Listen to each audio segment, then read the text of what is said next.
Hello guys, అందరు ఎలాగున్నారు? అందరు బాగున్నారా? ఈరోజు నేను మా మేడం చెప్పింది అమూర్ చేప కర్రీ చేస్తున్నాను. చూడండి. ఫస్ట్ దీంట్లో బుస్సలు అంటే ఉల్లిపాయలు వేస్తాను.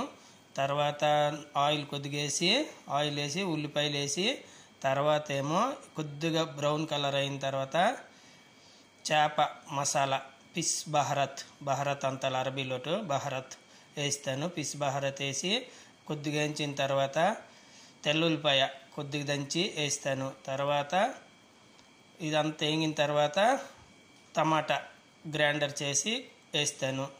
బాగా కలుపుతాను ఒక 10-20 నిమిషాలు. తర్వాత ఏమో 2 నిమ్మకాయలు, ఒక తెల్లగడ్డ మొత్తం ఓపెన్ చేయకుండా అలాగ వేసేవాలి. వేసిన తర్వాత అది ఉడుకుతుంది. తర్వాత ఒక అరగంట తర్వాత టమాటా పేస్ట్ ఒక 2 స్పూన్లు వేయాలి. ఆ తర్వాత ఏమో చేప చూడండి, చేప ఏ విధంగా చేసినాను. చేప కట్ చేసి మసాలా అంతా పెట్టినాను. మసాలా అంతా పెట్టి తర్వాత ఏమో దీనికి ఆయిల్లో ఫ్రై చేస్తాను. ఆయిల్లో ఫ్రై చేసిన తర్వాత నిమ్మకాయతో బాగా కడగాలన్నమాట. నిమ్మకాయ మైదాతో బాగా కడిగి తర్వాత ఏమో మసాలా పెట్టిన తర్వాత దీనికి ఆయిల్లో ఫ్రై చేసి ఆ కర్రీలోటు వేస్తాను అనమాట.